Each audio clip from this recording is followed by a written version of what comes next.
এরা কিসের জন্য নেমেছেন? তারা তৃণমূলের এই মিথ্যাচারের বিরুদ্ধে, তোষণের রাজনীতির বিরুদ্ধে, বাবরি মসজিদ তৈরি করে দেবার বিরুদ্ধে, চাকরি লুটের বিরুদ্ধে, সীমাহীন দুর্নীতির বিরুদ্ধে, পশ্চিমবঙ্গকে পশ্চিম বাংলাদেশ হতে না দেওয়ার বিরুদ্ধে আজকে তারা রাস্তায় নেমেছে। শ্রমিকরা গীতা পাঠে আমন্ত্রণ জানানো হয়েছিল মমতা বন্দ্যোপাধ্যায়কে, কিন্তু মমতা বন্দ্যোপাধ্যায় যাচ্ছেন না। সাধু সন্ত তো অ্যালার্জি মুখ্যমন্ত্রী। এটা তার সম্পূর্ণ ব্যক্তিগত ব্যাপার। উনি হয়তো একটা স্বাচ্ছন্দ্য বোধ করছেন না ওখানে যে। উনি ঈদ উল ফিতরের মঞ্চটাকেই বেছে নিয়েছেন। ওনার কাছে ঈদ উল ফিতরের মঞ্চে যাওয়াটা অনেক বেশি স্বাভাবিক। উনি অনেক স্বাচ্ছন্দ্য বোধ করেন, সেই জন্য ওখানে গেছেন। কোথায় যাবেন কি কোথায় যাবেন না সেটা তো মুখ্যমন্ত্রীর নিজের ব্যাপার, এ নিয়ে মন্তব্য করব না। আগামীকালকে আপনারা যাচ্ছেন আমন্ত্রণ জানিয়েছেন ওরা, যাব। একেবারে শ্রমিক ভট্টাচার্য এই মুহূর্তে রাজ্য বিজেপির সভাপতি, একদিকে সুব্রত ঠাকুর, অসীম সরকার, শান্তনু ঠাকুর, এই মুহূর্তে তারা একসঙ্গে মিছিলে হাঁটছেন এবং আজকের এই পরিবর্তন সংকল্প যাত্রা। আমি এই মুহূর্তে একবার যাবো শান্তনু ঠাকুরের কাছে। শান্তনুদা, এই মুহূর্তে মুখ্যমন্ত্রী মমতা বন্দ্যোপাধ্যায় গত কয়েকদিন আগে এসআইআর এর বিরোধিতা করে এখানে মিছিল করে গিয়েছেন।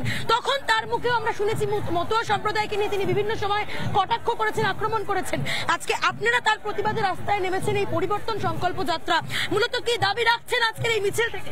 সম্পূর্ণভাবে মুখ্যমন্ত্রী যে ভোটের আগে এসে একটা বাজার গরম করা বা মানুষকে একটা মিথ্যা প্রতিশ্রুতি দেওয়া সেটা করে গেছেন, তার বিরুদ্ধে আজকে সমগ্র প্রান্তিক মানুষ, উদ্বাস্তু মানুষ, মতুয়া মানুষ, বিজেপি পার্টির সমস্ত কার্যকর্তা আজকে এখানে একত্রিত হয়ে মিছিল করছে এই বার্তা দিতে যে পশ্চিমবঙ্গে আগামীতে এই মিথ্যাচার চলবে না, আগামীতে পশ্চিমবঙ্গে এই মিথ্যাচার কেউ মানবেও না। এই মুহূর্তে শান্তনুদা, ওয়াকফ নিয়ে সংখ্যালঘুদের বিশ্বাসভঙ্গ হয়েছে, মুখ্যমন্ত্রী মমতা বন্দ্যোপাধ্যায় তা করেছেন। মতুয়া সম্প্রদায়কে একসময় তিনি ভোট ব্যাংক হিসেবে ব্যবহার করেছেন। আজকে মতুয়া সম্প্রদায়েরই আরাধ্য দেবতাকে তার এই আক্রমণ এখন পর্যন্ত ক্ষমাও চান না। উনি চাইবেন না তো, উনি তো সম্পূর্ণভাবে হিন্দু বিদ্বেষী। উনি হিন্দু বিদ্বেষী, উনি মতুয়া বিদ্বেষী, নমশূদ্র বিদ্বেষী, এটা উনি প্রমাণ করে দিয়েছেন ওনার সেই বক্তব্যে। এখানে কিছু বলার নেই। আজকের এই পরিবর্তন সংকল্প যাত্রা থেকে 2026-এর পরিবর্তন কি শুরু হলো? একদমই তাই, একদমই তাই। একেবারে শান্তনু ঠাকুর, তুমি দেখতেই পাচ্ছ এই মুহূর্তে বিশাল মিছিল, মতুয়া সম্প্রদায়ের মানুষজন তারা হাঁটছেন একসঙ্গে এবং অন্যদিকে আমরা দেখতে পাচ্ছি বিজেপির শীর্ষ নেতৃত্ব রয়েছেন, রাজ্য বিজেপির সভাপতি শ্রমিক ভট্টাচার্য, শান্তনু ঠাকুর, সুব্রত ঠাকুর, অসীম সরকার সহ একাধিক নেতৃত্বরা, এবং তারা এই মুহূর্তে পরিবর্তন সংকল্প যাত্রায় অংশগ্রহণ করেছেন।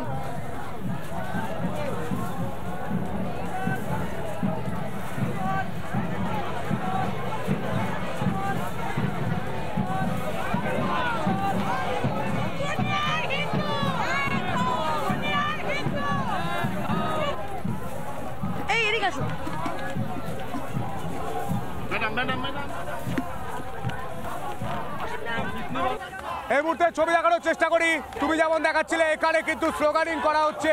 এই মুহূর্তে ছবি দেখানোর চেষ্টা করব। গোটা বাংলার মানুষ দেখতে পাচ্ছেন যেভাবে সৌর্য যাত্রার পর এভাবে এখানে মাননীয় মুখ্যমন্ত্রী মমতা বন্দ্যোপাধ্যায় যতগুলো মিথ্যা কথা বলেন, ওনার মিথ্যা ছাড়া তো আর কিচ্ছু নেই না। উনি আগে যেটা বলেন পরে সেটা আর কিন্তু ঠিক রাখতে পারেন না, অর্থাৎ সত্যটাকে মেনে নিতে হয়। সিএ তিনি বিরোধিতা করেছিলেন, সিএ লাগু হয়ে একটা গান হ্যাঁ,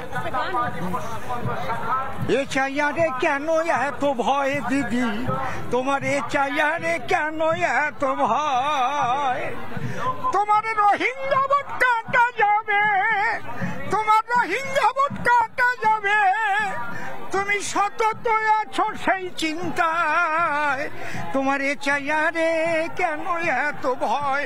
দিদি মতুয়া দরদ দেখান, মতুয়াদের জন্য একমাত্র ভারতীয় জনতা পার্টি, আমার বিশ্বপ্রিয় মোদিজি যেটা করেছেন, অমিত শাহজি যেটা করেছেন, উনি বরং মতুয়াদের শেষ করতে চেয়েছেন যাতে এরা সিএতে আবেদন না করে। এত বড় মিথ্যাবাদী, এই জন্যই ঠাকুরবাড়ি ঢুকতে তিনি সাহস পাননি।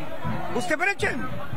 একেবারে অসীম সরকার তিনি আরো একটি গান শোনালেন। আমাদের রিপাবলিক বাংলা দর্শকরা এই মুহূর্তে দেখছে, গোটা বাংলার মানুষ দেখতে পাচ্ছে আজকে মতুয়া সম্প্রদায়ের মানুষজন তারা পরিবর্তন সংকল্প যাত্রায় আজকে পথে নেমেছে এবং তারই সঙ্গে তুমি এই মুহূর্তে দেখতেই পাচ্ছ সেই ছবি ঠাকুরনগর বাজারে ইতিমধ্যেই কিন্তু এসে উপস্থিত হয়েছে সেই বিশাল মিছিল। মুখ্যমন্ত্রী মমতা বন্দ্যোপাধ্যায়ের এসআইআর এর বিরোধিতা করে যে মিছিল ছিল আজ তারই ঠাকুরনগরের পাশাপাশি কলকাতার ছবি আমি দেখাবো, শ্যামবাজারের ছবি দেখাবো। সেই নানা ধরনের কন্টেন্ট দেখার জন্য লাইক করুন, শেয়ার করুন আমাদের ফেসবুক পেজ, সাবস্ক্রাইব করুন আমাদের ইউটিউব চ্যানেল। পাশাপাশি অন্যান্য ব্রেকিং নিউজের জন্য অবশ্যই চোখ রাখুন রিপাবলিক বাংলায়।